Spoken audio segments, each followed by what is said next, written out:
Hi, I'm John Atack, and yet again, I have the great pleasure and privilege of Jessica Terwiel's company. Hello. She has a topic for us. She always has it. You always have a topic for us. I, I So try many to. things you think about. Why do you think about all of these things? Today I had an interesting exchange with somebody who presented the problem of the overzealous helper to me in a different way from what I usually encounter in therapy. Yeah. So I figured that would be interesting to talk about the two versions that I have in mind now, Mm, because both have to do with manipulation and yeah, the manipulator and the victim of manipulation. mm. So, Okay. So what are the two versions? What are our possibilities here? okay, so I would, in my opinion, this most straightforward version is the one that the person I talked to didn't understand at first. They had the other one in mind, so this is very interesting.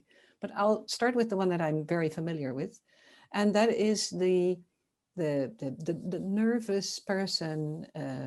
They're afraid of rejection. They fear angry reactions from the person they're helping, and they just overinvest in being helpful. They serve. Mm, Basically, they serve, and they're very much focused on pleasing. They're pleasers. And they do too much for their partner, or yeah. anyway, the abuser, and they do it out of fear of retaliation, basically, of retaliation for nothing really, just for being guilted into not helping enough. Is this the? I mean, among popular psychologists in the US, I hear the term enabler used. Yeah, In, I think we would call them the enabler, because the other person is the abuser. The yeah, other person is dominant, and there's always this looming threat of the helper being criticized, the helper being guilted into doing more because they haven't done it right, they haven't done it in time. Um, yeah, yeah. They yeah, haven't followed the rules and folded the toilet paper correctly.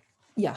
Or have the dinner on the table at exactly 6 o'clock and not After 6 o'clock. 5 minutes late. Look at the emotional distress you're causing me. It's 2 minutes past 6. I should have had my dinner 2 minutes ago. You're ruining my life. Exactly. Yeah. So then you run harder, please more, help more, Mm. forget yourself, don't care, take care of yourself, etc. So that was the obvious one to me. Mm. But I've met that then, one a few times. yeah, well, we've been there. I've been there too. I think every nice person who gets in touch with a not so nice person uh, will go through a stage which hopefully lasts just a short while, where they try this, where you try to be nicer in hopes that the other one will calm down or come round or see the mistake or understand that you mean well, etc. Mm. That's what nice people do. They Yeah. just do pour into the situation more niceties in the hopes of being recognized as the nice person that they are. Yeah. It makes them an easy target, unfortunately. It does. I think it's a really important point, and it's something that you've made me more aware of over the last few years since we started talking. The kind of pretense within relationships. I think the first time we talked, you talked about somebody saying that they'd upset somebody else, and the person, the person had slammed the door because they were upset, and you'd said, well, were they upset, or was it a piece of drama? Were they seeking to make you feel something? And that seemed to me a very important, a vital thing to hold on to, the extent to which manipulative, abusive people do manipulative, abusive things. Yes. Oh, yes. And what we've talked about this too. They may get angry, which is just a way of acting in an unpleasant way. They criticize the other person, or they have some sort of hissy fit, or they just generally act in a very unpleasant way, Mm. which is nice people fear those things. Nice people get all flustered and they try to prevent them, and they run harder and help more, Mm. which doesn't help, Yeah. because people who are being unpleasant should really be avoided because they're too unpleasant to share some time with. Yeah, It's let's not actually that waste our, simple. let's not waste our time on them, all in all. No, but that's very difficult for nice people. So they may end up running very hard and pleasing a lot. So that was the scenario that I think we have talked about this before, but there was this other scenario, and my friend had used the same name for the other scenario. So I'll describe it for you. Yeah.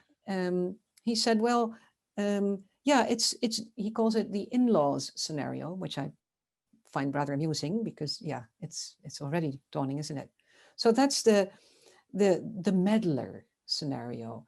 They are helping too much, but they are deciding what you need help with. And they're deciding how much help you need with it. And they actually decide how you should be helped. So they will surprise you with a new carpet in your bedroom that you didn't want, and it doesn't have the right color, and but they've already done it because they're so helpful. So there is something very dominant about it, and they very much meddle with your life and your choices, and they very much sort of push themselves onto you. And when you're not grateful, that's where the nagging starts, and the indignation, and the claims, and so that's they use helpfulness as a dominance strategy, as a way of infiltrating in your feelings, your brain, and your choices, and making you, they create a debt that you never asked for. So I thought that was an interesting, abusers can be very helpful as well. Yeah, I mean, I've been reading a lot about narcissism the last year or two. I don't know why. But one of the categories of narcissist that fascinated me is called the saintly narcissist. And I'm going to upset some Roman Catholics at this point, but heck, it just has to happen. I don't think that Mother Teresa was a saint. I don't think she performed any miracles. I don't think anybody has. So I don't think there are any saints actually. But maybe that's just me. Maybe I'm just too cynical. But I read an account written by a nurse who worked with her for some months, and she deplored what was happening. She said she goes out on the street, she finds people are dying, she brings them in, she converts them to Christianity so that they can go to heaven. She's giving them a bed to die in, but that's it. And that it actually is in conflict with the teaching of Jesus, who said you're meant to do these things in quiet. Your charitable acts should all be, you pray in a closet, and you don't make broad your phylacteries or your prayer things. You don't show off about praying. Don't make a big noise about it. So there is already a conflict there that they should probably recognize. But people who, are determined to be seen as being saintly, as being good, as being helpful, who will then turn that into a form of control where nobody's actually being helped. Your life is, if you're ill and this person is helping you, then they will make your condition worse because you'll now be anxious about how you can say no to this unwanted and unwarranted help. Exactly. I've had a colleague like that who we would do a project with the team. There were like 7 or 8 team members. I don't remember. It's some time ago. And this colleague would spontaneously come and make lists and Excel sheets and add stuff and look things up and bring books that we should all read because they were the book that we should read in order to do it better. And the rest of us just actually felt a bit overwhelmed, and we all struggled with this same feeling, this feeling of, oh dear, we have got to set a healthy boundary here, and it's going to upset this helpful person. They will feel rejected, and they will, they are really, and they're going to be upset. So that was, we had a rough time with this person. It didn't work. And I think you do. You open up a thought about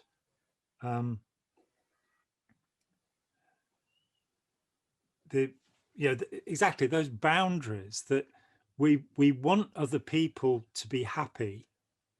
And so when somebody comes along and they force themselves upon us, social behavior, it's very hard to look at it and kind of go, actually, you own your feelings. If I'm saying no to you because you're giving me something I don't want, it's not a rejection of you as a person. It's an appreciation that your feelings might be hurt. And that idea of hurting people's feelings is something that can get us into a terrible amount of trouble. Yes, yes, it does. But I thought it was very interesting that a helper can either be an enabler of the abuser and actually be an abused person, but a helper can also be an abuser, building claims, building guilt in other people, creating debts that they didn't want, that they didn't ask for, and then subsequently making claims and telling them that they should recognize, they're building an entitlement, basically. That's what the dominant helpers do.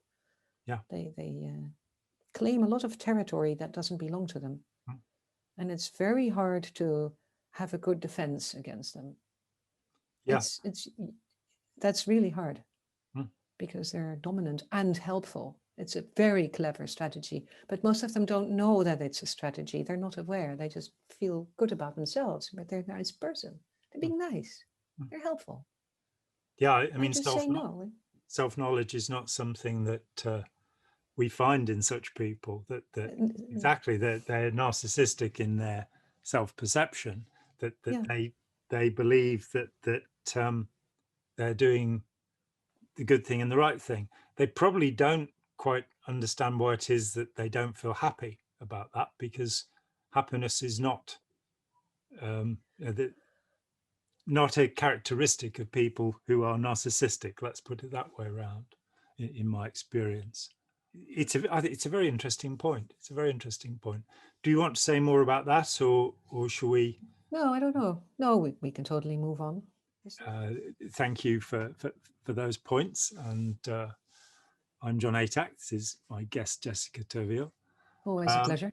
Thank you very much. See you next time. Thank you. Hi, John here. Thanks for watching. We'd appreciate it very much if you would click like, as well as subscribe, and click the bell for notifications. Every dollar helps, and we welcome new patrons on Patreon, or you can make a one-off payment with any currency through PayPal. Thanks so much.